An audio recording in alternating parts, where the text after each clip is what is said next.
साक्षित्व ही शिव तत्व है। शिव साधना ओशो के 5वें हिंदी प्रवचन में आप सबका स्वागत है। सभी को हृदय से मेरा प्रणाम।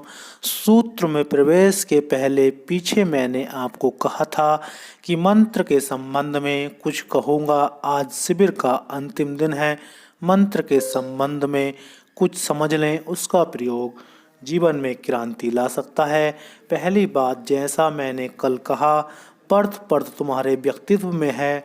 जैसे प्याज में होती है, एक एक परत को उखाड़ना है ताकि भीतर छिपे केंद्र को तुम खोज पाओ।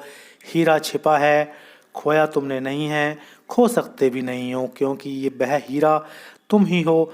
दब सकते हो, हीरा भी मिट्टी में दब जाता है, हीरे पर भी परत जम जाती है, हीरा भी पत्थर जैसा दिखाई पड़ने लगता है, पर भीतर कुछ भी नष्ट नहीं होता। तुम्हें शायद ख्याल ना हो कि हीरे का इतना मूल्य क्यों है। हीरे के मूल्य के पीछे मनुष्य की शाश्वत की खोज है। इस जगत में हीरा सबसे स्थिर है। सब चीज़ें बदल जाती हैं, हीरा बिना बदला हुआ बना रहता है। करोड़ों करोड़ों वर्ष में भी वह क्षीण नहीं होता। इस बदलते हुए संसार में हीरा न बदलते हुए अस्तित्व का प्रतीक है, इसलिए हीरे का इतना मूल्य है। अन्यथा वह पत्थर है। मूल्य है उसकी शाश्वतता का, उसके ठहराव का। हीरा होना तुम्हारा शाश्वत स्वभाव है और सारी साधना तुम्हारी मिट्टी की जम गई परतों को अलग करने की। परतें मिट्टी की हैं, इसलिए अलग करना बहुत कठिन ना होगा। और परतें हीरे पर हैं और मिट्टी की हैं, शाश्वत पर है, परिवर्तनशील है, इसलिए बहुत कठिन बात नहीं होगी। मंत्र इन परतों को खोदने की विधि है। एक छोटी घटना तुमसे कहूँ। मुल्ला नसरुद्दीन एक मित्र बहुत बरसों बाद मिला, तो उसने घर के समाचार पूछे और फिर पूछा कि तुम्हारी बेटी का क्या हुआ। नसरुद्दीन ने कहा, तुम भरोसा करो या ना करो, बेटी की शादी हो गई और साधारण आदमी से नहीं, एक बड़े डॉक्टर से हुई है। मित्र को भरोसा ना आया। उसने कहा, क्षमा करना, विश्वास करना कठिन है और बुरा मत मानना। तुम भी जानते हो कि बेटी तुम्हारी सुंदर तो थी नहीं, निश्चित रूप से कुरूप थी। मिलिट्री के टेंट जैसी उसकी देह थी, तो मैं भरोसा नहीं कर सकता कि उसकी शादी हो गई है, और वह भी किसी डॉक्टर से, बड़े डॉक्टर से। बड़े रहस्य की घटना है। कैसे फांस लिया उसने एक डॉक्टर को। नसरुद्दीन ने कहा, अच्छा, तो ना ही सही पड़ा डॉक्टर, ना सही डॉक्टर, लेकिन एक बात मैं तुमसे कहूँ, मेरे सिर का दर्द उसने दूर किया। मेरे लिए वह डॉक्टर है। जो सिर का दर्द दूर करे वह डॉक्टर है, और जो सिर को ही दूर कर दे वह मंत्र है। ना रहेगा बांस और ना बजेगी बांसुरी। सिर जब तक है तब तक दर्द होता ही रहेगा। ऐसी भी विधि है जिससे सिर दूर हो जाए। तुम्हारी सारी तकलीफ तुम्हारा सर है, तुम्हारे विचार हैं। तुम्हारा विचारों को अफवाह है, चिंतना है। अगर विचार खो जाएं तो सिर खो गया। तब तुम तो रहोगे, लेकिन मन ना रहेगा। मन को जो मार दे वह मंत्र है। मंत्र की जिसमें मृत्यु घटित हो जाए वह मंत्र है। और मन जब नहीं रह जाता तो तुम्हारे और शरीर के बीच जो सेतु है वह टूट जाता है। मन ही जोड़े हुए है तुम्हें शरीर से। अगर बीच का संबंध टूट जाए तो शरीर अलग, तुम अलग हो जाते हो। और जिसने जान लिया अपने को शरीर से अलग और मन से शून्य, वह शिव तत्व को उपलब्ध हो जाता है। वह परम केवली है। इसलिए मंत्र को समझ लें। मंत्र की परिभाषा है, जिससे सिर ही रखो खो जाए, मन ना बचे। और ये जो पढ़ते हैं शरीर की, मन की, इनको काटने की विधि है। एक एक कदम बढ़ाना जरूरी है और धैर्य रखना होगा, क्योंकि मंत्र बहुत धीरज का प्रयोग है। अधैर्य जिनके मन में बहुत ज़्यादा है, उन्हें मंत्र से लाभ ना होगा, नुकसान हो सकता है। इसे पहले समझ लें, क्योंकि वैसे ही तुम काफ़ी परेशान हो और मंत्र एक नई परेशानी बन जाएगा। अगर अधैर्य हुआ तो मैं एक स्टेशन से गुजर रहा था। खिलौनों के एक ठेले पर एक खिलौना मैंने देखा, और वह चिल्ला चिल्ला कर खिलौने बेचने वाला कह रहा था कि कोई बच्चा इस खिलौने को तोड़ नहीं सकता, यह अनब्रेकेबल है। तो मैंने सोचा खरीद लूँ, नसरुद्दीन के बच्चे के ना काम आएगा, क्योंकि उसकी पत्नी सदा यही रोना रोती रहती है कि खिलौना घर तक नहीं आ पाता और लड़का तोड़ देता है उसे। मैंने खरीद लिया। उसके दाम भी अच्छे थे और मजबूत भी था। दिया नसरुद्दीन की पत्नी को बेटे के लिए पति पत्नी दोनों प्रसन्न हुए कि इसको वह तोड़ ना पाएगा, हम भी तोड़ ना पाएंगे। सच में ही खिलौना मजबूत था। 7 दिन बाद उनके घर गया, पूछा तो पत्नी कहने लगी, बड़ी मुसीबत हो गई। मैंने पूछा कि क्या उसने वह खिलौना तोड़ दिया? पत्नी ने कहा, नहीं, वह खिलौना तो नहीं तोड़ पाया, लेकिन उस खिलौने से उसने सारे खिलौने तोड़ डाले, घर के सब दर्पण तोड़ डाले, और अब आत्मरक्षा के लिए हमें कुछ उपाय करना पड़ेगा। वह खिलौने का अस्त्र की तरह उपयोग कर रहा है। तुम वैसे ही विक्षिप्त दशा में हो। मंत्र से विक्षिप्तता टूट भी सकती है, बढ़ भी सकती है। वैसे ही तुम बोझ से भरे हो, और नया मंत्र और एक नई बोझ ले आएगा। इसलिए एक अनहोनी घटना रोज घटती है कि जिनको तुम साधारणतः धार्मिक आदमी कहते हो, वे साधारणतः सांसारिक आदमी से ज़्यादा परेशान हो जाते हैं, क्योंकि संसार को संसार की परेशानी है। उनको संसार की तो बनी ही रहती है, धर्म की ओर जुड़ जाती है, वह प्लस है, उससे कुछ घटता नहीं बढ़ता है। मन पुराने सब धंधे तो जारी रखता है, यह एक नया धंधा और पकड़ लिया, व्यस्तता का और बढ़ गई। तो मंत्र के साथ अत्यंत धैर्य चाहिए, अन्यथा उस झंझट में मत पड़ना जैसे दवा को मात्रा में लेना होता है। यह मत सोचना कि पूरी बोतल इकट्ठी पी गए तो बीमारी अभी ठीक हो जाएगी, उससे बीमार मर सकता है। बीमारी ना मरेगी, उसे मात्रा में ही लेना। और मंत्र की मात्राएं बड़ी होम्योपैथिक है, बड़ी सूक्ष्म है, तो बहुत धैर्य की ज़रूरत है। वह पहली ज़रूरत है फल की। बहुत जल्दी आकांक्षा मत करना, वह जल्दी आएगा भी नहीं, क्योंकि यह परम फल है। यह कोई मौसमी फूल नहीं कि बोया और 15 दिन के भीतर आ गया। जन्म जन्म लग जाते हैं। और एक कठिन बात जो समझ लेने की है वह यह है कि जितना धैर्य हो उतना जल्दी फल आ जाएगा, और जितना अधैर्य हो उतनी ज़्यादा देर लग जाएगी। एक आदमी जा रहा था रास्ते, उसका जूता उसे काट रहा था। जूता छोटा था, वह जूते को गालियाँ दे रहा था और परेशान था। नसरुद्दीन ने उससे पूछा कि मेरे भाई, इतना तंग जूता कहाँ से खरीदा? वह आदमी वैसे ही जला भुना था, वैसे ही क्रोध में था। उसने कहा, जूता कहाँ से खरीदा? झाड़ से तोड़ा है। नसरुद्दीन ने कहा, मेरे भाई, थोड़ी देर रुक जाते तो पैर के नाप का जूता और हो जाता। कच्चा तोड़ लिया। मंत्र कभी कच्चा मत तोड़ना, नहीं तो बुरे फंस जाओगे। जूते को तो फेंक दें, मंत्र को फेंकना बहुत मुश्किल है, क्योंकि जूता तो बाहर है, मंत्र भीतर होता है। और अगर गलती से मंत्र में फंस गए तो निकलना बहुत मुश्किल हो जाता है। बहुत से धार्मिक लोग पागल हो जाते हैं, उनका कारण है कि मंत्र में फंस गए। कुछ जल्दी कर ली तोड़ने की, फल पकने नहीं दिया, कच्चा ले गए। पके को तो फल बहुत मीठा हो जाता है, कच्चा बहुत तिक्त होगा, बहुत कड़वा होगा, जहरीला होगा। पहली परत है शरीर, तो मंत्र का पहला प्रयोग शरीर से शुरू करना जरूरी है, क्योंकि वही तुम हो, वहीं से इलाज शुरू होगा। अगर तुमने वह परत छोड़कर मंत्र का इलाज शुरू किया तो बीमारी तुम्हारी रह जाएगी, मिटेगी नहीं। कल नहीं परसों कच्चा फल हाथ आएगा। ध्यान रखना, यात्रा वहीं से शुरू की जा सकती है जहां तुम खड़े हो। कहीं और से यात्रा की तो वह सपना है। तुम अभी शरीर हो तो अभी मंत्र को शरीर से ही शुरू करना होगा। विधि को समझ लें।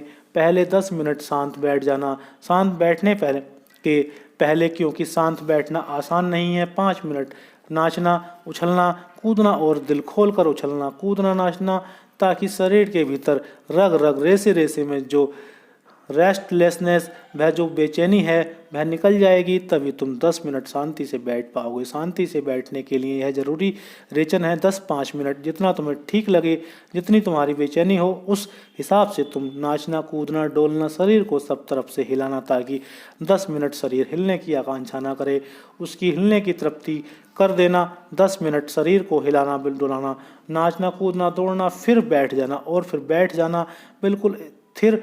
10 मिनट अब शरीर ना हिले, आंखें आधी खुली रखना, और उचित होगा कि प्रयोग खुले में मत करना, बंद में करना। छोटा कमरा हो, बंद हो और बिल्कुल खाली हो, वहाँ कोई भी चीज़ ना हो। इसलिए मंदिर, मस्जिद या चर्च बहुत अच्छा है, जहाँ कुछ भी नहीं है, कोई सामान नहीं है।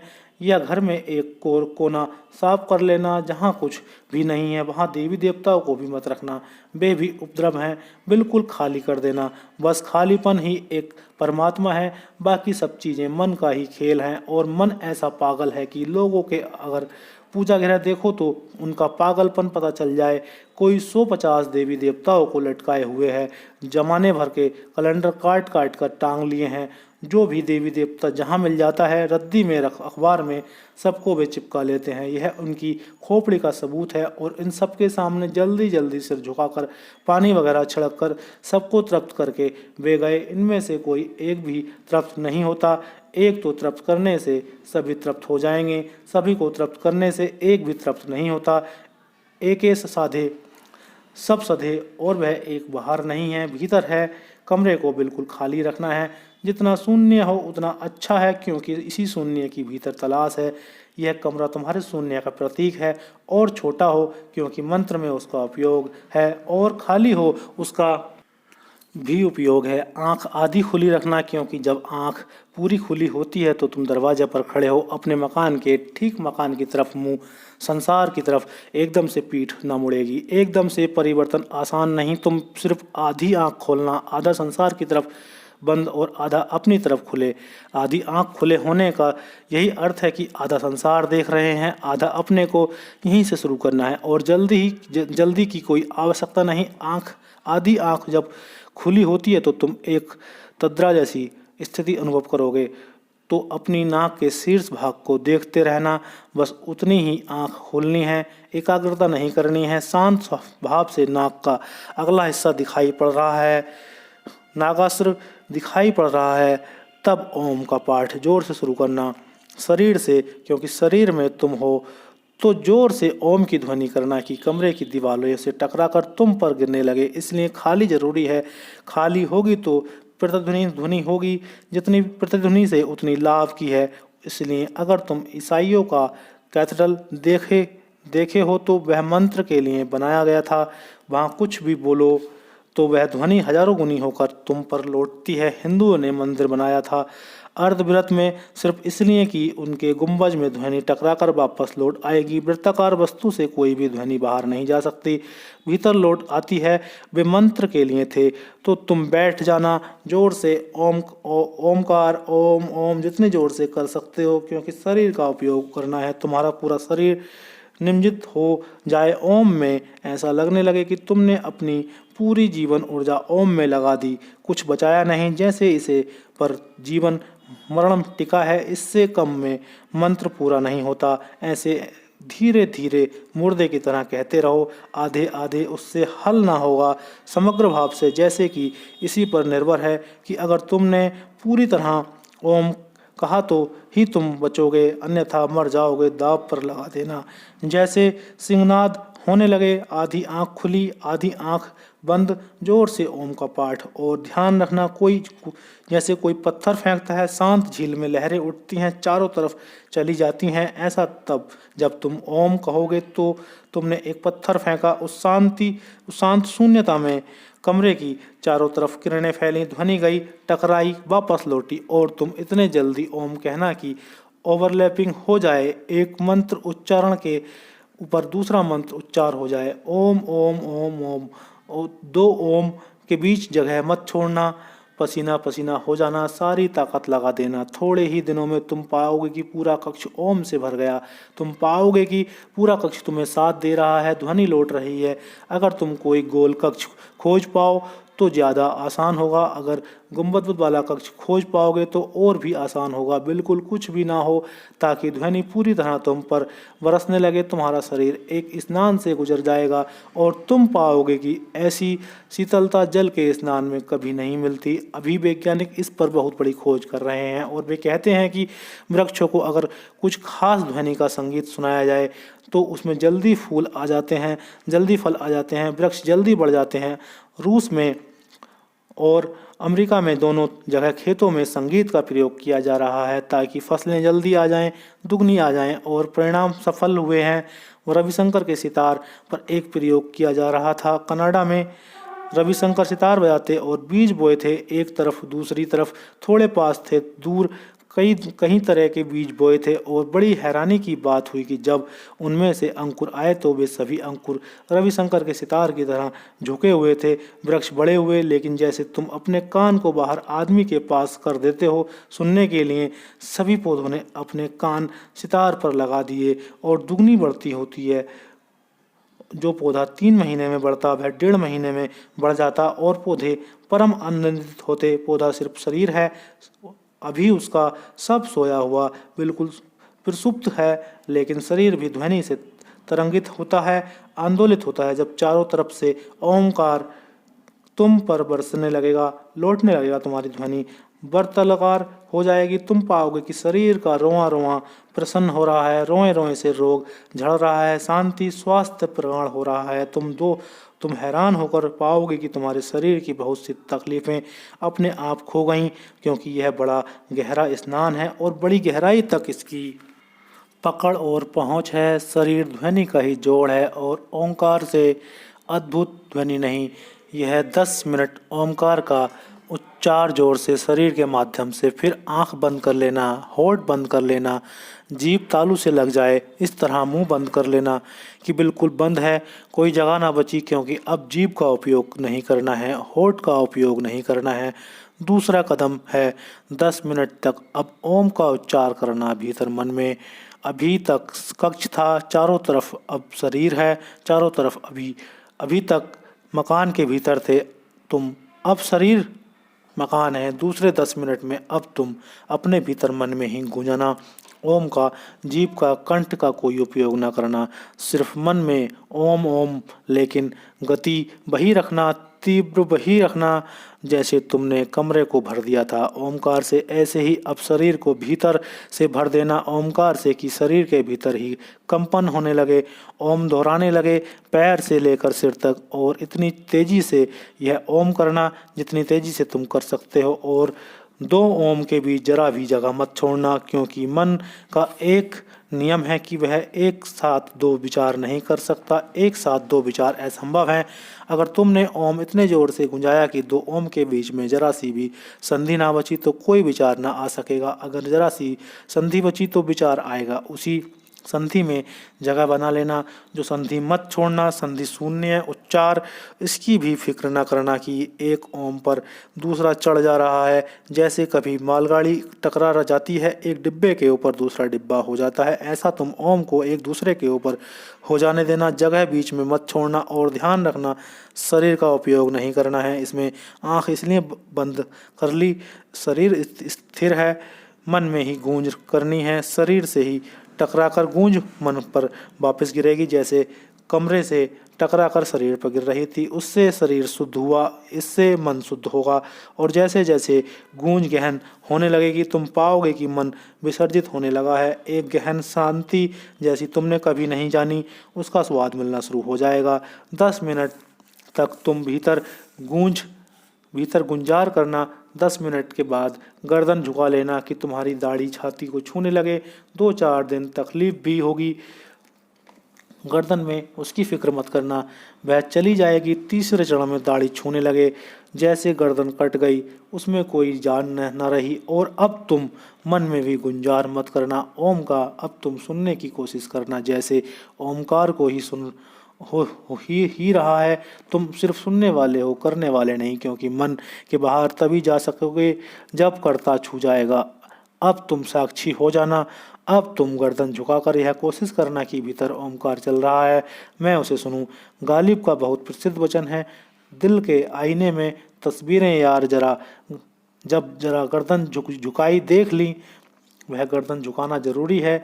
जैसे ही गर्दन झुकती है, दिल का आईना सामने आ जाता है और उस पर परम प्रिय की तस्वीर वहाँ है, प्रतिबिंब वहाँ है, लेकिन गर्दन झुकाना तुम्हें नहीं आता। तुम तो गर्दन अकड़ा कर चलते हो। जहाँ गर्दन झुकाने की बात आई वहीं तुम और तन जाते हो। तुम अगर परमात्मा को खो रहे हो सिर्फ एक अकड़ से कि तुम गर्दन झुकाने को राजी नहीं, समर्पण की तुम्हारी तैयारी नहीं। यह तो प्रतीक है। गर्दन को लटकना देना जैसे कट गई ताकि तुम झुक सको, और जैसे ही गर्दन झुकती है भीतर देखना आसान हो जाता है। जैसे ही गर्दन झुकती है विचार मुश्किल हो जाता है। अब तुम सुनने की कोशिश करना। अभी तक तुम मंत्र का उच्चार कर रहे थे, अब तुम मंत्र के साक्षी बनने की कोशिश करना और तुम चकित हो जाओगे कि तुम पाओगे कि भीतर सूक्ष्म उच्चार चल रहा है। वह ओम जैसा है, ठीक ओम नहीं है, क्योंकि भाषा में उसे लाना ठीक कठिन है। ठीक ओम जैसा है। तुम अगर शांति से सुनोगे तो वह तुम्हें सुनाई पड़ेगा। शरीर से तुम हट गए। पहले मंत्र के प्रयोग ने तुम्हें शरीर से काट दिया, दूसरे मंत्र के प्रयोग ने तुम्हें मन से काट दिया। अब तीसरे मंत्र का प्रयोग साक्षी भाव का है और इसलिए ओमकार से अद्भुत कोई मंत्र नहीं, ओम से अद्भुत कोई मंत्र नहीं। राम कृष्ण महावीर बुद्ध प्यारे हैं, लेकिन मन के बाहर ना ले जा सकेंगे, क्योंकि उनकी प्रतिमा उनका रूप है। ओम अरूप है और बुद्ध कृष्ण जीसस उसके साथ तुम्हारा लगाव है, भाव है, प्रेम है, आसक्ति है, मोह है। मन के बाहर न ले जाने देना। ओम बिल्कुल अर्थहीन है। ओम बड़ा अनूठा है, इसमें कोई अर्थ नहीं, ना इसका कोई रूप है, ना इसकी कोई प्रतिमा है, ना इसकी कोई आकृति है। यह वर्णमाला का हिस्सा भी नहीं है और यह निकटतम है उस ध्वनि के जो भीतर सतत चल रही है, जो तुम्हारे जीवन का स्वभाव है। जैसे कि झरने कल कल का नाद करते हैं, उन्हें करना नहीं पड़ता, उनके बहने से ही कल कल नाद होता रहता है। जैसे हवा गुजरती है वृक्षों से तो एक सरसराहट की आवाज़ें होती हैं, वह उसे करनी नहीं पड़ती, उसके गुजरने से और वृक्षों की टकराहट से जो होती हैं। ऐसी ही तुम्हारा होना ही इस ढंग का है कि उसमें ओम गूंज रहा है, वह तुम्हारे होने की ध्वनि है, the sound of your being. इसलिए ओम किसी धर्म की बपोती नहीं, वह ना हिंदुओं का है, ना जैनों का है, ना बौद्धों का है, ना मुसलमानों का है, ना ईसाइयों का। ओम अकेला मंत्र है जो गैर सांप्रदायिक है, बाकी सब मंत्र सांप्रदायिक हैं। यह तुम जानकर चकित हो जाओगे कि जैन भी ओम का उपयोग करते हैं, ईसाई भी ओम का उपयोग करते हैं, मुसलमान भी। थोड़ा फर्क है, वे ओम की जगह आमीन का उपयोग करते हैं। वह ओम का ही रूपांतरण है, वह ओम का ही भ्रष्ट रूप है। इस मुल्क से उन तक खबर पहुँचते पहुँचते ओम आमीन हो गया, क्योंकि इसका संबंध सोच विचार से नहीं है। यह तो जो लोग भी निसोच में डूब गए हैं उन्हें सुनाई पड़ता है। दो चरण तो तुम मंत्र करोगे, तीसरे चरण में तुम मंत्र को सुनोगे, श्रावक बनोगे, साक्षी बनोगे, दो तक करता रहोगे, क्योंकि शरीर और मन कर्तव्य का हिस्सा है। और तीसरा चरण साक्षी का भाव। तीसरे चरण में तुम सिर्फ सुनना, शरीर कटा, मन कटा, तब तुम बच गए। प्याज के छिलके अलग हुए, अब सिर्फ शुद्ध अस्तित्व बचा, वही शिव तत्व है। और एक बार इसका स्वाद आ जाए तो फिर तुम जल्दी जल्दी जाने लगोगे, फिर स्वाद ही खींचने लगेगा। फिर स्वाद एक मैग्नेट बन जाता है और इससे हमें स्वाद आता है, उस तरफ हम सहज ही चले जाते हैं। कठिनाई तो वहीं होती है जहां हमें स्वाद नहीं आता। तुम ध्यान लगाते हो, नहीं लगता, क्योंकि तुम्हें स्वाद नहीं आया। अभी पहले स्वाद आ जाए, उसके बाद कोई अड़चन ना होगी, फिर तो मन वहाँ अपने आप पहुँच जाता है। जरा समय मिला, आंख बंद की, दिल के आईने में तस्वीर यार, जब बाजार में दुकान में कहीं मौका मिला, जब जरा गर्दन झुकाई, देख ली, वह स्वाद एक दफ़ा आ जाए। वही पहला कदम कठिन है, पहला कदम आधी मंजिल के बराबर है। एक दफ़ा स्वाद आ जाए फिर तो मन भौरे की तरह वहीं जाता है जहाँ रस है। मन की सहज वृत्ति है वहीं जाने की जहाँ रस है। तुम्हें रस नहीं आया अभी, इसलिए तुम ठोक पीट करते हो। बहुत की मन को धक्का दो कि ध्यान लगाओ, कि ईश्वर का स्मरण करो, और वह कहता है कि चलो बाजार, क्यों समय खराब कर रहे हो, इतनी देर में कुछ कमा ही लेते और फिर यह बाद में कर लेना। जल्दी भी क्या है, जब समय हो तब कर लेना, अभी दुकान का समय है, दफ्तर का समय है। मन तुम्हें वहाँ ले जाता है जहाँ उसने रस पाया है, उसका भी कोई कसूर नहीं है। एक बार तुम्हें रस आ जाए भीतर का, तुम पाओगे कि मुश्किल हो जाता है बाहर आना। अभी भीतर मुश्किल है, तब बाहर आना मुश्किल हो जाता है। सारिपुत था बुद्ध का शिष्य, वह इस परम मंत्र की अवस्था को उपलब्ध हुआ। उसने भीतर का महामंत्र सुन लिया। जिस दिन उसने भीतर का महामंत्र सुना, बुद्ध ने कहा कि अब तू जा और लोगों को शिक्षा दे। उसने कहा कि अब मेरा जाने का कहीं मन नहीं होता। बुद्ध ने कहा इसलिए भेजता हूँ क्योंकि पहले तू बाहर पकड़ा हुआ था, अब भी बंधन था, अब कहीं तू भीतर ना पकड़ जाए वह भी बंधन है। जैसे बाहर से भीतर आने में कठिनाई थी, अब बाहर जाने में कठिनाई है। परम सिद्ध तो वही है जिसकी कठिनाई खो गई।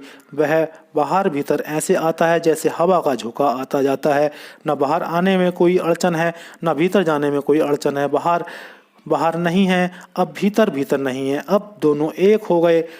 तब तुम अपने घर के बाहर जैसी सरलता से आ जाते हो, जैसी सरलता से भीतर चले जाते हो, ऐसे ही यह जीवन तुम्हारा घर है। इसके बाहर और भी आने में कठिनाई नहीं होनी चाहिए। तो कुछ है जो आसक्त है संसार से, फिर कुछ है जो आसक्त हो जाते हैं पर आत्मा से। दोनों आसक्त हैं और दोनों बंधन में हैं। परम मोक्ष फलित नहीं हुआ। ज्ञानी वही है जिसका अब कोई बंधन नहीं रहा, नहीं बाहर न भीतर, जिसका प्रवाह सहज है। मंत्र की है प्रक्रिया। तीसरा चरण, जितनी देर तुम रह सको संभालना पड़ा। पहला चरण, शांत बैठना। शांत के पहले भूमिका 10 मिनट उछल कूद, शरीर की सब बेचैनी को बाहर फेंक देना, क्योंकि शरीर में बेचैनी भरी रहती है। जब मैं यह कहता हूँ तो यह एक वैज्ञानिक बात आपसे कह रहा हूँ। शरीर में बेचैनी भरी रहती है। जैसे तुम किसी को चांटा मारना चाहो, तब तुम चांटा मारना चाहो तो तुम्हारी शरीर ऊर्जा हाथ में आ जाती है। इसलिए जब कमज़ोर आदमी चांटा मारता है तो बहुत ज़ोर से मारता है। तुम आशा नहीं कर सकते थे कि यह आदमी और इतने ज़ोर का चांटा मारेगा। यह साधारण हाथ नहीं रहा। ऊर्जा हाथ में आ गई, लेकिन चांटा तुम नहीं मार पाते। हजार कारण हो सकते हैं। जिंदगी जटिल है। जिसको तुम चांटा मारने जा रहे हो उससे कुछ स्वार्थ है, वह पूरा करना जरूरी है। तुम चांटे को रोक लेते हो, ऊर्जा के वापस लौटने का कोई उपाय नहीं।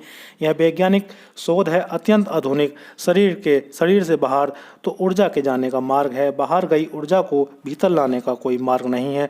तो जो ऊर्जा हाथ में आ गई, अब वह हाथ में रुकेगी। अगर तुमने चांटा नहीं मारा, चांटा किसको मारा इससे फर्क नहीं पड़ता।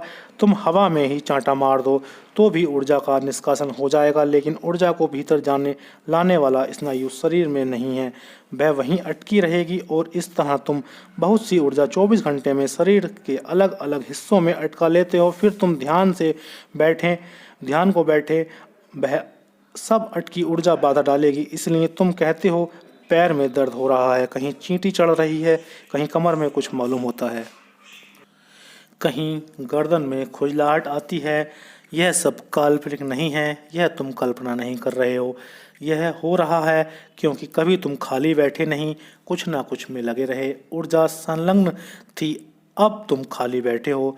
तो जहाँ जहाँ ऊर्जा अटकी है वहाँ वहाँ बेचैनी, रेस्टलेसनेस पैदा होगी। एक छोटे बच्चे को देखो, उसको कह दो कि बैठो शांत, वह आंख बंद करके बैठ जाएगा। लेकिन देखो कितनी मुसीबत उठा रहा है। सिर्फ खाली बैठने में हाथ को दबाएगा, पैर को दबाएगा, आंख बंद करेगा, मुंह रोकेगा, क्योंकि सब तरफ ऊर्जा का प्रभाव है।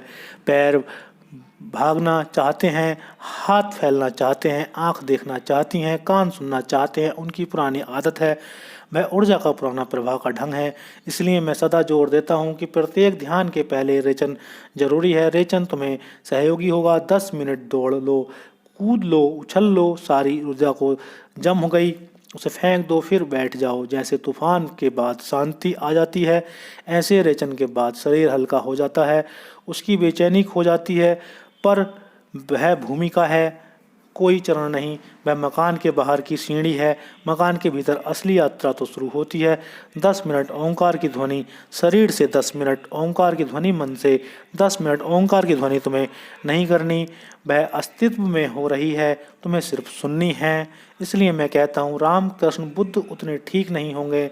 दूसरे चरण तक तो ले जाएंगे, तीसरे चरण तक नहीं ले जाएंगे, क्योंकि जो तीसरे चरण में ध्वनि हो रही है वह ओम की है। लेकिन कभी कभी राम से भी कोई तीसरे चरण में पहुंच जाता है।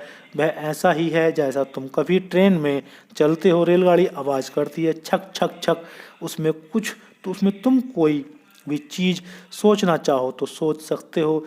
तुम अगर सोचना चाहो अल्लाह अल्लाह अल्लाह, तो धीरे धीरे तुमको आने लगेगा कि वह छक छक नहीं, वह अल्लाह अल्लाह अल्लाह हो रहा है, या राम राम राम हो रहा है। तो राम राम हो रहा है, लेकिन सिर्फ छक छक छक हो रहा है। ओम शुद्ध ध्वनि है। अगर तुम राम को ही पकड़ कर चलोगे तो तुम्हें राम भी सुनाई देने लगेंगे वहाँ, लेकिन वह आरोपण है और आरोपण का अर्थ है मन थोड़ा जिंदा है, हम वहीं जाना है जो है, हम वहीं देखना चाहते हैं जो है, हम मन को उसके ऊपर थोपना नहीं चाहते, रंग नहीं देना चाहते। इसलिए मंत्र, महामंत्र तो ओमकार है, बाकी सब मंत्र छोटे छोटे हैं, दूसरे तक ले जा सकते हैं, तीसरे में बाधा डालेंगे कोई ज़रूरत नहीं है। तुम ओम का प्रयोग करना और इस भांति जैसा मैंने कहा 3 महीने तुम चिंता मत करना कि क्या परिणाम आ रहे हैं, तुम परिणाम का विचार ही मत करना, तुम सिर्फ किए जाना, तुम सोचना ही मत कि कुछ हो रहा है कि नहीं हो रहा, अभी तक तुम तक हुआ कि नहीं, तुम 3 महीने तक सोचना ही मत। तुम एक तारीख तय कर लेना कि 3 महीने बाद फला तारीख को लौटकर सोचेंगे कि कुछ हुआ कि नहीं हुआ, तब तक नहीं सोचेंगे फल को।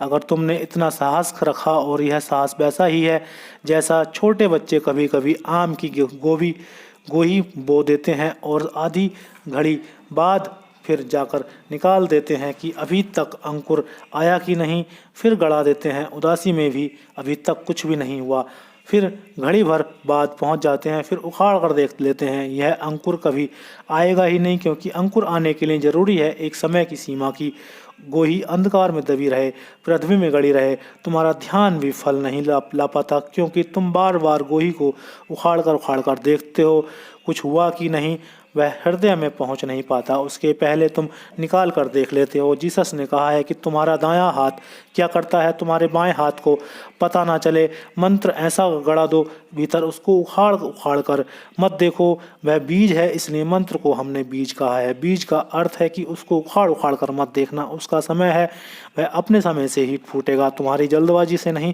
तुम्हारी जल्दबाजी से उल्टा ही परिणाम होगा कि शायद वह कभी ना फूटे। इस महामंत्र को इस समाधि शिविर से अपने साथ ले जाएं और प्रयोग करें। 3 महीने धैर्य से किया तो बड़े मीठे रस में भर जाएंगे, जिसको कबीर ने गूंगे का गुड़ कहा है, और एक बार वह गुड़ स्वाद में आ जाए फिर कोई कठिनाई नहीं है, फिर तुम जहाँ हो ठीक हो, तुम जो कर रहे हो ठीक हो, फिर संसार स्वप्न तत्व हो जाता है, जीवन एक अभिनय से ज़्यादा नहीं रह जाता, तुम साक्षी हो जाते हो, तुम्हारा साक्षित्व ही शिव तत्व है। अब हम सूत्रों को ले लें। सुख दुख ब्रह्मावृत्तियाँ हैं, ऐसा सतत जानना है, वह जो शिव तत्व को उपलब्ध हुआ ऐसा मत जानता है, ऐसा सतत जानता है कि सुख दुख ब्रह्मावृत्तियाँ हैं, सुख भी बाहर घटता है, दुख भी बाहर घटता है, दोनों में से कोई भी तुम्हारे भीतर नहीं पहुंचता, लेकिन तुम दोनों से परेशान हो जाते हो। सुख को भी तुम पकड़ लेते हो, तादात्म्य कर लेते हो और समझते हो कि मैं सुखी हूँ, बस तुमने दुख पैदा किया, अब देर नहीं है, यहीं से दुख शुरू हो गया। जैसे ही तुमने कहा मैं सुखी हूँ, तुमने दुख के बीज बो दिए, अब ज़्यादा देर न लगेगी, जल्दी ही दुख आ जाएगा, क्योंकि दुख का अर्थ है वृत्तियों के साथ एक हो जाना। फिर जब दुख आएगा तब तुम दुख के साथ एक हो जाओगे। तुम्हारी तकलीफ यह है कि जो भी सामने आता है तुम उसी के साथ एक हो जाते हो, जो भी दिखाई पड़ता है उसमें तुम देखने वाले नहीं रह जाते, भोगता हो जाते हो। दुख आया तो रोते हो, छाती पीटते हो, सुख आया तो नाचते कूदने लगते हो। सुख भी बाहर से आता है, दुख भी बाहर से आता है, और तुम्हारे भीतर जाने का कोई उपाय नहीं है, लेकिन तुम ही अपने हाथ से सुख दुख के साथ जुड़कर सुख दुख भोग लेते हो। जैसे ही कोई व्यक्ति मन के पार गया, उसे फिर दिखाई पड़ेगा कि सब मंदिर के बाहर ही हो रहा है, भीतर कुछ आता नहीं है। सुख दुख ब्रह्म बाह्य वृत्तियाँ हैं, ऐसा सतत जानता है। सतत शब्द महत्वपूर्ण है, ऐसा कभी कभी तो तुम भी जानते हो, और अक्सर जब दूसरे को समझना हो तो तब तो तुम पक्का ही जानते हो। तुम जितने बुद्धिमान दूसरों के लिए हो, काश उतने ही अपने लिए होते। जितनी समझ सलाह में तुम लगाते हो, उतनी समझ काश तुमने अपनी जीवन यात्रा में लगाई होती। क्या कारण है कि दूसरे के लिए तुम इतने समझदार क्यों होते हो? कोई आदमी दुख में है तो तुम कहते हो कि इतने परेशान क्यों होते हो? यह सब चलता रहता है, संसार है, अपने को जरा दूर रखो और यही दुख तुम पर आएगा तो बड़े मज़े की बात है कि तो हो सकता है यही आदमी जिसको तुम सलाह दे रहे हो वह तुम्हें सलाह दे कि भाई सुख दुख तो बाहर की वृत्तियाँ हैं, बात क्या है, कारण क्या है? कारण यह है कि जब दूसरे पर दुख आता है तब तुम साक्षी हो, इसलिए ज्ञान उत्पन्न होता है। दूसरे पर दुख आ जाए आ रहा है, तुम पर नहीं आ रहा। तुम सिर्फ देखने वाले हो, इतने ही देखने वाले। जब तुम अपने दुख के लिए हो जाओगे तब इतना ही ज्ञान तुम्हें अपने प्रति भी बना रहेगा। तुमने अभी अपना ज्ञान बांटा है।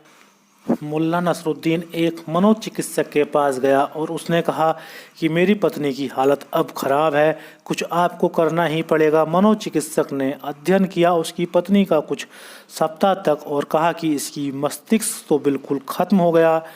नसरुद्दीन ने कहा कि वह मुझे पता था, रोज़ मुझे बांटती थी, मुझे देती थी, आखिर हर चीज़ खत्म हो जाती है।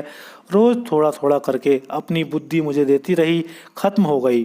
तुम दूसरों को तो बुद्धि बांट रहे हो, लेकिन उस बुद्धि का प्रयोग तुम अपने पर ही नहीं कर पाते। अब जब दोबारा तुम्हारे जीवन में सुख आए तो तुम उसे ऐसे देखना जैसे किसी और के जीवन में आया हो। तुम जरा दूर खड़े होकर देखने की कोशिश करना, जरा फासला चाहिए, थोड़ा सा भी फासला काफ़ी फासला हो जाता है। बिल्कुल सटकर मत खड़े हो जाओ अपने से, तुम अपने पड़ोसी हो, इतने सटकर मत खड़े हो जाओ। नसरुद्दीन ने से पूछा कि जो रास्ते के किनारे पर होटल हैं, उस होटल का मालिक कहता है कि तुम्हारा बहुत सगा संबंधी है, बहुत निकट का। नसरुद्दीन ने कहा गलत कहता है, नाता है लेकिन बहुत दूर का, बड़ा फासला है। मैंने कहा क्या नाता है? तो नसरुद्दीन ने कहा कि हम एक ही बाप के 12 बेटे हैं, वह पहला है, मैं 12वां हूँ, बड़ा फासला है। तुम अपने पड़ोसी हो, फासला काफ़ी है, ज़्यादा सटकर मत खड़े हो, जरा दूरी रखो। दूरी के बिना परिचय खो जाता है, पर्सपेक्टिव खो जाता है। कोई भी चीज़ देखनी हो तो थोड़ा सा फासला चाहिए।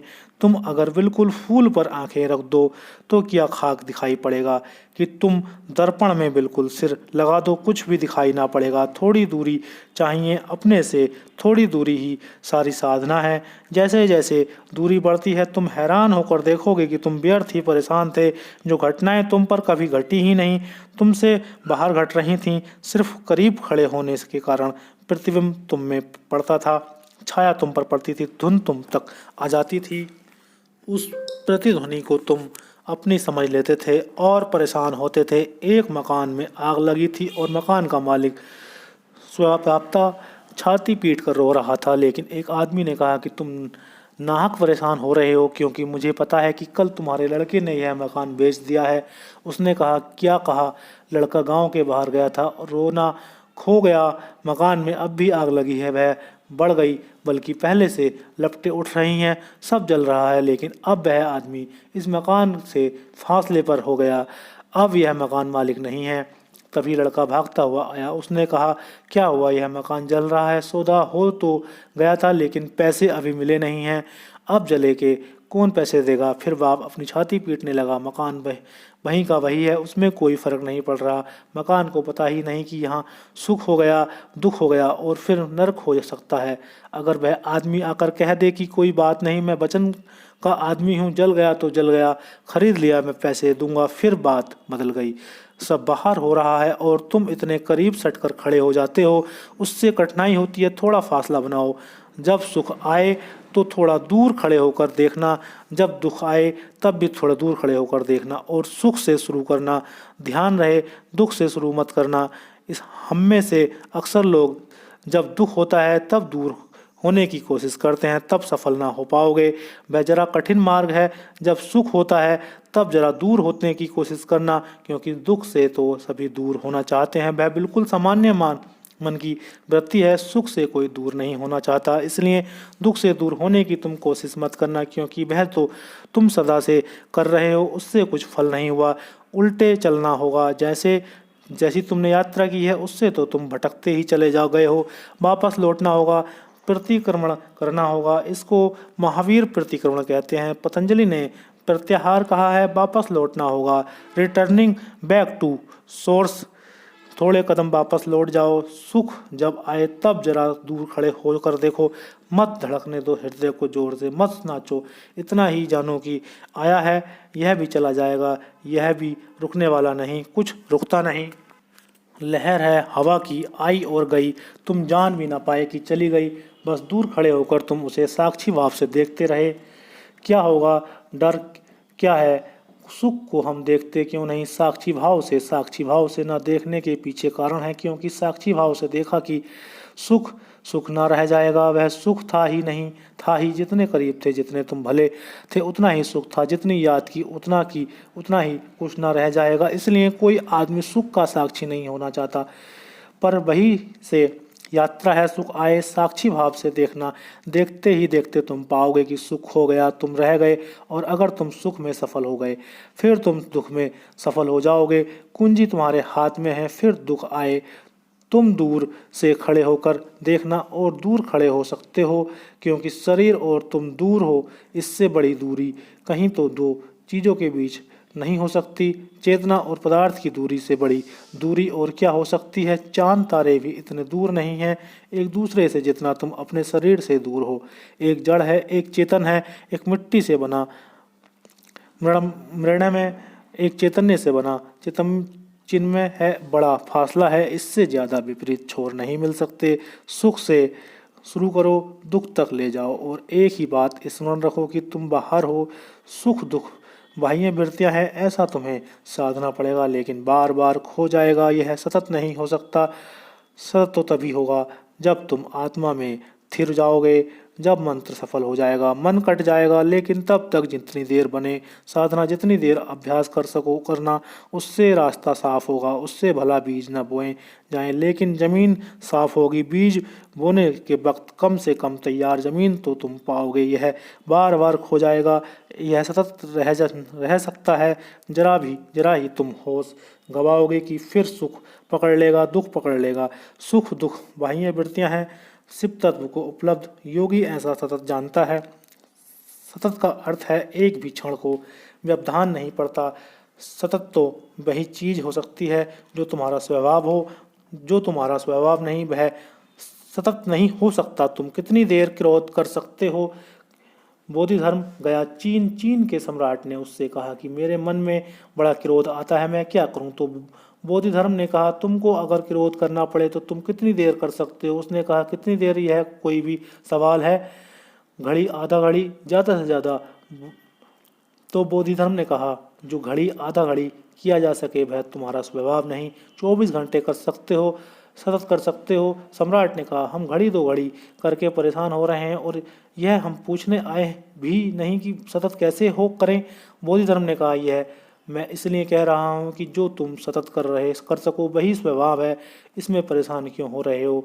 क्या है जो तुम सतत कर सकते हो, इसे थोड़ा सोचना। तुम सुखी भी सतत नहीं रह सकते हो, यह तुम्हें बहुत कठिन मालूम पड़ेगा समझ में आना, लेकिन मैं तुमसे कहता हूँ कि तुम सुखी सतत नहीं रह सकते हो। थोड़ी देर सोचो तो कितनी देर सुखी रह पाते हो? कुछ भी हो जाए थोड़ी देर में सुख होने लगता है और तुम दुखी होने लगते हो, और अगर कुछ भी हो जाए तो तुम सुख के से ऊब जाओगे। महल हो, अच्छा भोजन हो, पत्नी हो, सब हो, कोई दुख दुविधा ना हो, कोई अड़चन ना हो, क्या करोगे? कितनी देर सुखी रहोगे? घड़ी में तुम ऊब जाओगे, स्वाद बदलना चाहोगे। अक्सर ऐसा होता है, सुंदरतम पत्नी वाला व्यक्ति भी साधारण नौकरानी के प्रेम में पड़ जाता है। दूसरों को हैरानी होती है क्योंकि दूसरे साक्षी हैं कि यह क्या हो रहा है। ऐसी सुंदर स्त्री जो कि खोजनी मुश्किल है, उसे छोड़कर एक बदशक्ल नौकरानी, क्या हो गया इस आदमी को? स्वाद बदल रहा है, ऊब गया, सौंदर्य भी उबा देता है। एक सुंदर स्त्री को भी कब तक देखते रहोगे? थोड़ी देर में सिर पीटने लगोगे। अच्छे से अच्छा गीत भी कितनी बार सुनोगे? सिर घूमने लगेगा, कहोगे कि अब बंद करो। अगर फिर भी गीत बजता ही जाए तो नारकीय हो जाए। मन किसी चीज़ को सतत सह नहीं सकता, सुख को भी नहीं सह सकता, इसलिए जब भी सुख होता है तत्क्षण मन दुख पैदा करता है, उससे स्वाद बदलता है, फिर तुम तैयार हो जाते हो दुख झेलने के लिए। तुम शांत भी नहीं बैठ सकते, थोड़ी देर मन जल्दी ही अशांति पैदा कर लेगा क्योंकि शांति भी उबाने लगती है। बर्ट्रैंड रसेल ने लिखा है कि मैं मोक्ष जाना पसंद ना करूँगा क्योंकि मैंने सुना है कि मोक्ष में सिद्धिशिला पर लोग बैठे हुए हैं अनंत काल से, कुछ करने को भी नहीं है वहाँ, क्योंकि करने का मतलब संसार। महावीर स्वामी के क्या करते होंगे? बैठे हैं सिद्धिशिला पर, कितने दिन से बैठे हैं और कब तक बैठना है इसका भी कोई अंत नहीं, और काम भी नहीं है, अखबार भी नहीं है छपते वहाँ कि सुबह से बैठकर पढ़ो। कोई खबर भी वहाँ नहीं घटती, क्योंकि खबरें तो गलत जगह घटती हैं, नर्क में बहुत घटती हैं, यहाँ से भी ज़्यादा घटती हैं। वहाँ दिन में कम से कम 10-12 एडिशन अखबार के निकालने पड़ते होंगे, क्योंकि वहाँ घटना ही रहता है, घटता ही रहता है कुछ ना कुछ, मारपीट काट चलती ही रहती है। स्वर्ग में कुछ घटता ही नहीं रहा। सब अपनी अपनी सिलसिला पर बैठे हैं। बर्टेज से रसेल ने लिखा है, इससे मन ऐसा घबराता है कि इससे तो नर्क ही बेहतर है। मन ठीक कह रहा है, लेकिन बर्टेज रसेल को पता नहीं है कि जब तक हो तब तक कोई मोक्ष नहीं जाता। मन तो यहीं छूट जाता है। जो बदलाहट मांगता है, मोक्ष तो वही जाता है जिसका मन ना रहा। मोक्ष तो वही जाता है जो सतत है। तुम्हारे भीतर सतत तुम क्या झेल सकोगे? ना तो सुख तुम सतत झेल सकते हो, क्योंकि उससे भी उत्तेजना होती है, ना तुम दुख सतत झेल सकते हो, क्योंकि उससे भी उत्तेजना होती है। तुम सिर्फ शांत हो सकते हो सतत, क्योंकि वह उत्तेजना की अवस्था नहीं है, वह दोनों के ठीक मध्य में और दोनों के पार है। मैं मुल्ला नसरुद्दीन के घर मेहमान था। उसका बेटा खाना खा रहा था। पहले वह बाएं हाथ से खा रहा था, थोड़ी देर में उसने दाएं हाथ से शुरू कर दिया। मैं थोड़ा चौंका, फिर मैंने देखा कि उसने फिर बाएं हाथ से शुरू कर दिया। नसरुद्दीन ने कहा, 1000 बार तुझसे कहा है लड़के कि दाएं हाथ से खाना खा, बाएं से मत खा। लड़के ने कहा, क्या फ़र्क पड़ता है, मुंह बिल्कुल दोनों के बीच में है, चाहे इधर से खाओ चाहे उधर से खाओ, यात्रा बराबर करनी पड़ती है, मुंह बिल्कुल मध्य में है। सुख और दुख के मध्य में खोजना किसी बिंदु को, वही सतत हो सकता है। ठीक मध्य में संतुलन है, साम्यकत्व है। वहाँ ना यह अति है न वह अति है। जैसे तराजू होता है, वह जो मध्य में कांटा है, बीच में फिर वहीं तुम हो सकते हो। इस पर वजन पड़ा, थोड़ी देर में थक जाओगे तो दूसरी तरफ वजन डालना पड़ेगा। जैसे लोग मरघट ले जाते हैं अर्थी को रखकर कंधे पर, तो रास्ते में कंधा बदलते हैं। एक कंधा दुखने लगता है, दूसरे पर रख लेते हैं। कुछ वजन कम नहीं होता, लेकिन कंधा बदलने से राहत मिलती है। फिर थोड़ी देर में यह कंधा दुखने लगता है, दूसरे कंधे पर रख लेते हैं। सुख दुख तुम्हारे कंधे हैं और कर्ता का भाव तुम्हारी अर्थी है, जिसको तुम बदलते रहते हो। कभी सुख के साथ जुड़ जाते हो, कभी दुख के साथ जुड़ जाते हो। साक्षी बनो, मध्य में ठहर जाओ, तब तुम सतत रह पाओगे। बुद्धत्व सतत रह सकता है, क्योंकि वह शांत अवस्था में है। वह आनंद तो है, लेकिन वह आनंद सूरज की प्रगाढ़ किरणों की भांति नहीं, शांत आलोक की भांति है। उसमें कोई तनाव नहीं, जलती हुई अग्नि की भांति नहीं, शांत आलोक की भांति है। उसमें कोई तनाव नहीं, उसमें कोई बेचैनी नहीं। तुमने ख्याल किया कि सुखी आदमी अक्सर हार्ट फेल से मर जाते हैं। कभी बहुत सुख आ जाए, लॉटरी एकदम से आ जाए, ना मिले तो मुसीबत, मिल जाए तो मुसीबत, एकदम से लॉटरी मिल जाए तो तुम गए। मैंने सुना है कि एक आदमी को लॉटरी मिल गई, 10 लाख रुपए की। पत्नी को खबर मिली, पत्नी बहुत घबराई, क्योंकि वह अपने पति को जानती थी कि अगर 10 पैसे मिल जाए तो हार्ट फेल हो जाए। 10 लाख रुपए तो पति से बाहर थे। वह भागी पड़ोस में गई, एक मंदिर में के पुजारी को उसने पकड़ा, क्योंकि उसे वह ज्ञानी समझती थी। उसने कहा, भैया कुछ मेरी सहायता करें। पति घर आए, उसके पहले कुछ जमाओ, 10 लाख रुपए की लॉटरी मिल गई है। उसने कहा, मत घबरा, ढंग से हम समझा देंगे, मात्रा में काम करना पड़ेगा। आने दे पति को, मैं आता हूँ। पुजारी जाकर बैठ गया। पति आया। पुजारी ने सोचा कि 10 लाख बहुत ज़्यादा हो जाएगा, 1 लाख से शुरू करें, धीरे धीरे चोट करने से ठीक रहेगा। तो उसने कहा, सुनो, 1 लाख रुपए लॉटरी में मिल गए हैं। वह आदमी बोला, सच? अगर 1 लाख मिला तो 50,000 तुम्हारे मंदिर को दान। पुजारी वहाँ का हार्ट फेल हो गए, पुजारी का हार्ट फेल हो गया। उसने कभी नहीं सोचा था कि 50,000 रुपये। सुख भी मार डालता है, दुख तो मारता ही है। सुख भी मार डालता है, क्योंकि दोनों में उत्तेजना है, और जहाँ उत्तेजना है वहाँ चीज़ें टूट जाती हैं। सतत तो वहीं रह सकता है जो तुम्हारा अनुत्तेजित स्वभाव है, जिसे साधना है ना पड़े, वही सतत रह सकता है। जो सदा बिना साधे तुम्हारे भीतर है, वही सतत रह सकता है। जिसे तुम छोड़ भी नहीं सकते, वही सतत रह सकता है। इसलिए सारे धर्म की खोज स्वभाव की खोज है। स्वभाव की खोज धर्म है, क्योंकि वह सतत है। उससे तुम कभी ना उबोगे, क्योंकि वह तुम ही हो। उससे अलग होने का उपाय ही नहीं है, उसके पार खड़े होकर देखने का उपाय नहीं। जिससे भी तुम दूर खड़े होकर देख सकते हो, उससे तुम ऊब जाओगे। वह तुम्हारा स्वभाव नहीं है। मंत्र जब मन को मार डालेगा, मंत्र के द्वारा मन जब आत्महत्या कर लेगा, तब तुम्हारे भीतर उस सतत झरने का प्रवाह शुरू होगा। और जैसे ही यह सतत झरना पैदा होता है और सुख दुख बाह्य वृत्तियों से विमुख वह केवल ही हो जाता है, तब वह अकेला है। अब वह अकेले धुन में मस्त है। अब उसे कुछ भी नहीं चाहिए। अब सब चाह मर गई, क्योंकि सुख भी बाहर है, दुख भी बाहर है। अब ना तो वह सुखी की चाह करता है, न दुखी से बचने की चाह करता है। जो बाहर है उससे उसका संबंध ही छूट गया। अब तो वह अपने भीतर स्थिर है और भीतर सतत आनंदित है। इसलिए चाह का कोई भी सवाल नहीं। अब वह सतत अपनी चेतना में रमता, उसका सच्चिदानंद अब निरंतर चलता रहता है। वह उसकी सांस सांस में होने के कण कण में व्याप्त है और उनसे विमुक्त वह केवली हो जाता है। उस केवल्य अवस्था में आरूढ़ हुए योगी का अभिलाषा शून्यता के कारण जन्म मरण का पूर्ण क्षय हो जाता है। फिर ना कोई जन्म, ना फिर कोई मरण। जन्म और मरण सुख की खोज की यात्रा में है। हम चाहते हैं सुख मिल सकता है केवल शरीर से, तो शरीर ग्रहण करना पड़ता है। जैसा सुख हम चाहते हैं वैसा शरीर हम ग्रहण कर लेते हैं। फिर सुख की आकांक्षा मरते क्षण भी बनी रहती है। मरते जाते हैं लेकिन सुख की आकांक्षा बनी रहती है। वही आकांक्षा बीज बन जाती है नए जन्म का। जब एक वृक्ष मरने लगता है तो क्या करता है? मरने से पहले वृक्ष अपनी सारी जीवन ऊर्जा को इकट्ठा करके बीज में संग्रहित कर देता है। बीज उस वृक्ष की आकांक्षा है कि मैं फिर भी रहूँगा। और बीज बड़ी अद्भुत घटना है, क्योंकि वृक्ष इतना बड़ा है लेकिन अपने सार संचय को वह निचोड़ कर अपने बीज में रख देता है और उस बीज को यात्रा पर भेज देता है।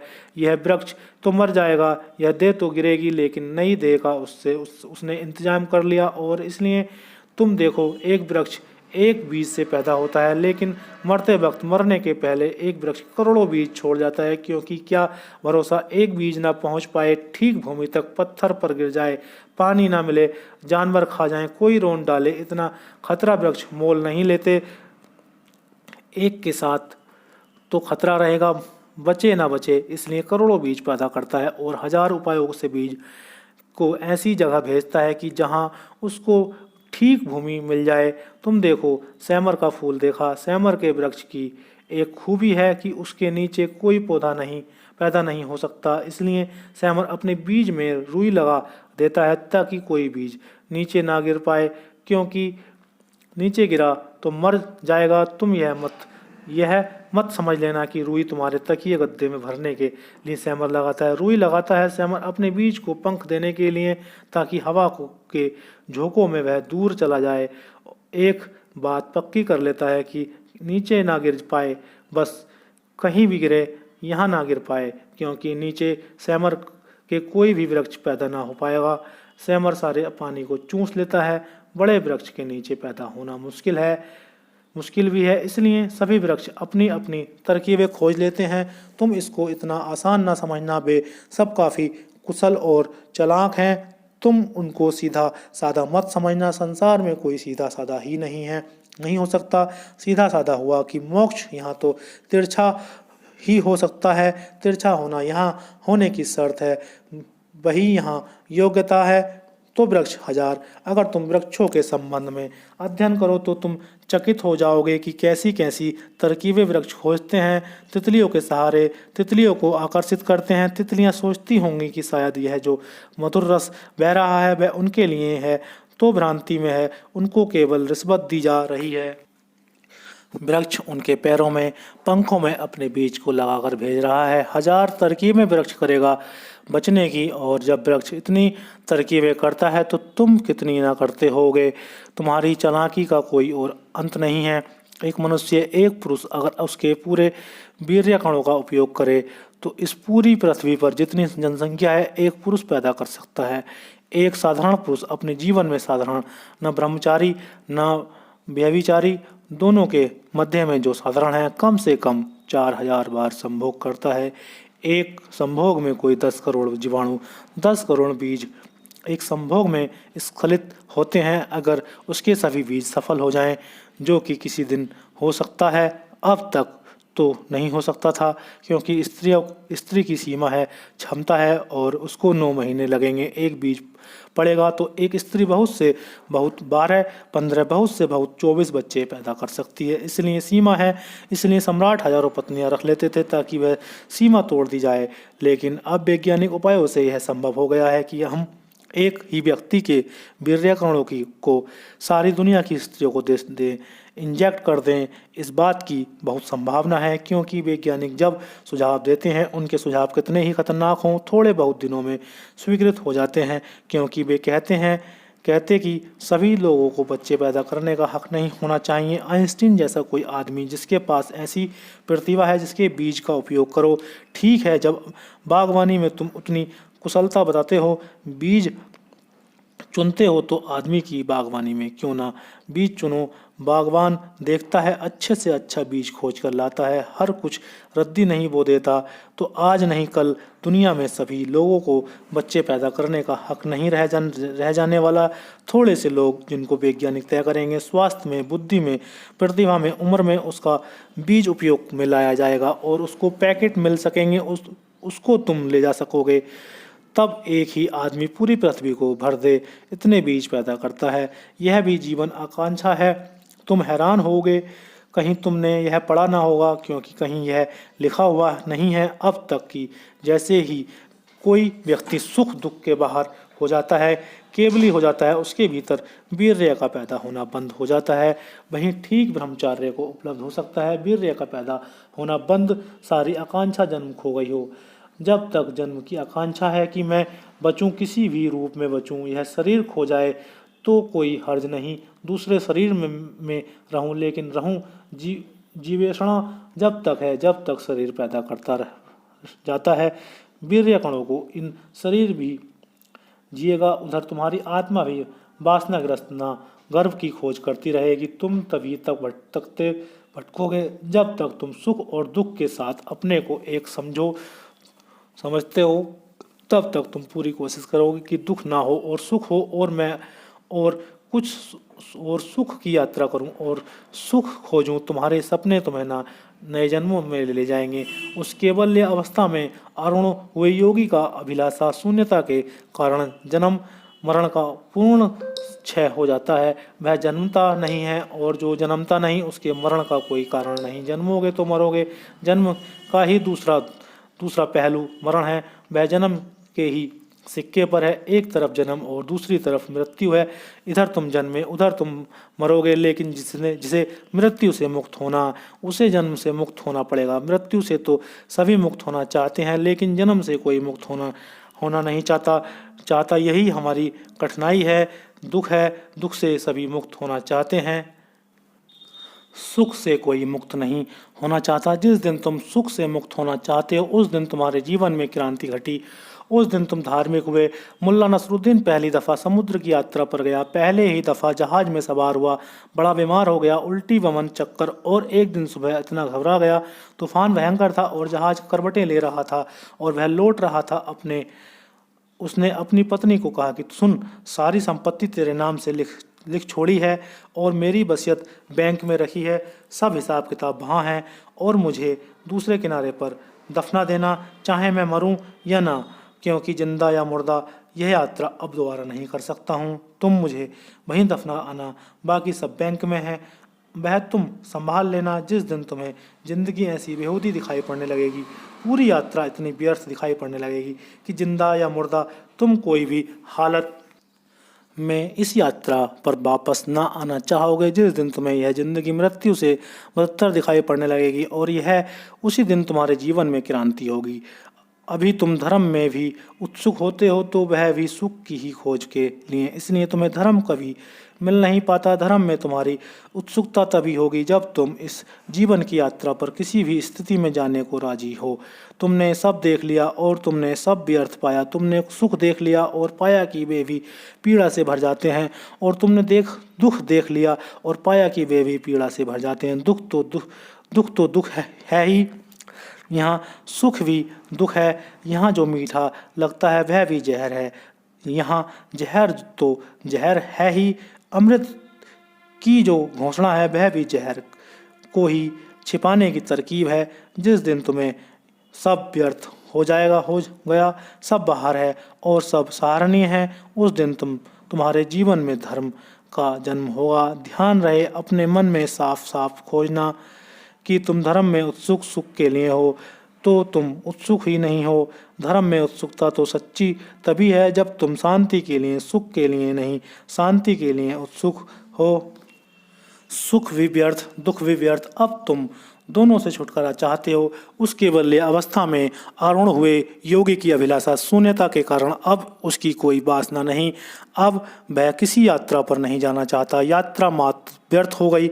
जन्म मरण का पूर्ण क्षय हो जाता है। ऐसा भूत कंचुकी विमुक्त पुरुष परम शिव रूप हो जाता है। वही ब्रह्मा है, वही परमात्मा है। ऐसा भूत कंचुकी, यह शब्द बड़ा प्यारा है। भूत कंचुकी का अर्थ है पांचों तत्व जिनमें शरीर बना है उसके लिए वस्त्र जैसे हो गए हैं। भूत कंचुकु हो गए हैं जिसके लिए शरीर मन, क्योंकि दोनों ही पंचभूतों से बने हैं। यह स्थूल पंचभूतों से जो बना है वह शरीर, और जो इस सूक्ष्म पंच तंत्र मात्राओं से बना हुआ है वह मन, ये दोनों एक के ही सूक्ष्म और स्थूल रूप हैं। ये दोनों ही जब वस्त्रों जैसे हो गए हैं और उसने अपने को पहचान लिया है जो इस वस्त्रों के भीतर छिपा है, जिसने प्याज को पूरा खोल लिया, भीतर के शिव तत्व को, शून्यता को जान लिया, ऐसा भूत कंचुकी विमुक्त पुरुष स्वयं परमात्मा हो जाता है। हम इस देश में किसी एक परमात्मा में भरोसा नहीं करते कि कोई एक परमात्मा आकाश में बैठा है और सबको चला रहा है। नहीं, हम इस देश में सभी जीव यात्राओं का अंत परमात्मा में होता है ऐसा भरोसा करते हैं। यहाँ सभी खिलते खिलते परमात्मा रूप हो जाते हैं। परमात्मा कोई स्थिति है, सभी का विषय है, भविष्य है। इस बात को थोड़ा गहराई में समझ लो। दुनिया में दूसरे धर्म हैं जो भारत के बाहर पैदा हुए। ईसाईयत, यहूदी, इस्लाम, वे तीन बड़े धर्म भारत के बाहर पैदा हुए हैं। तीन बड़े धर्म भारत में पैदा हुए हैं, हिंदू, बौद्ध, जैन। इन दोनों के बीच एक बुनियादी फर्क है और वह बुनियादी फर्क है कि यहूदी, ईसाई और इस्लाम परमात्मा को पीछे देखते हैं आदि कारण की तरह जिसने जगत को बनाया। हम परमात्मा को आगे देखते हैं अंतिम फल की तरह। इससे बड़ा फर्क पड़ता है। परमात्मा भविष्य है, अतीत नहीं। परमात्मा बीज नहीं है, फूल है। इसलिए हमने बौद्धों को फूल पर बिठाया, कमल का फूल, सहस्र दल जिसके खिल गए हैं। अगर परमात्मा पीछे है, दुनिया को उसने बनाया तो वह एक है, तब दुनिया एक तरह की तानाशाही होगी और इस दुनिया में मोक्ष घटित नहीं हो सकता। क्योंकि स्वतंत्रता कैसी जब तुम बनाए हुए की कोई स्वतंत्रता होती है क्या? जिस दिन बनाने वाला मिटाना चाहेगा मिटा देगा। जब वह बना सका तो मिटाने में क्या बाधा पड़ेगी? तब तुम खेल खिलौने हो, कठपुतलियाँ हो, तब तुम्हारी आत्मा और स्वतंत्रता का कोई अर्थ नहीं है। इसलिए हम परमात्मा को सृष्टा की तरह नहीं देखते। हम परमात्मा को अंतिम निष्पत्ति की तरह देखते हैं। वह तुम्हारा अंतिम विकास है जो परमात्मा विकास का प्रथम चरण नहीं, अंतिम शिखर है। वह गौरी शंकर है, वह कैलाश है, वह आखिरी शिखर है जहाँ सभी चेतनाएं अंततः पहुँच जाएंगी। जिस तरह सभी की यात्रा चल रही है, देर अबेर सभी को वहाँ पहुँच जाना है। तुम रोज रोज हो रहे परमात्मा हो तो परमात्मा कोई एक घटना नहीं है जो घट गई। परमात्मा एक प्रवाह है जो प्रतिपल घट रहा है। परमात्मा प्रति क्षण हो रहा है, वह तुम्हारे भीतर बढ़ रहा है। तुम परमात्मा के गर्भ में हो, इसलिए यह शिव सूत्र पूरा होता है। इस अंतिम बात पर यही सारे शास्त्र पूरे होते हैं। तुमसे शुरू होते हैं, परमात्मा पूरे होते हैं। तुम जैसे अभी हो वह पहला चरण है, तुम जैसे अंततः हो जाओगे वह अंतिम चरण है। बीज की तरह तुम हो, वह तुम्हारा भटकाव है। वृक्ष की तरह तुम जब खिल जाओगे अपनी समग्रता में, वह तुम्हारी निष्पत्ति है, वह तुम्हारा फुलफिलमेंट है, तुम्हारा आप्त काम होना है। सब पूरा हो गया। फूल जब खिलता है तो वृक्ष के प्राण पूरे हो गए।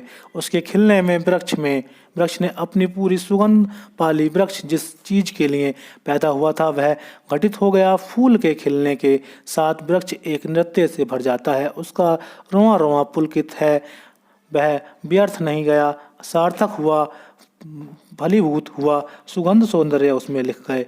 और जब एक वृक्ष फूल खिलने पर इतना आनंदित होता है जो कि क्षण भर टिकेगा और गिर जाएगा, जो फूल अभी खिला और सांझ के पहले मुरझा जाएगा। कितना आनंद है कि जब कोई वर्धमान महावीर होता है, जब फूल खिलता है, जब कोई गौतम सिद्धार्थ बुद्ध होता है, जब फूल खिलता है और ऐसा फूल जो कभी नहीं मुरझाएगा, उस फूल को ही हम शिव तत्व कहते हैं। वही परमात्मा है।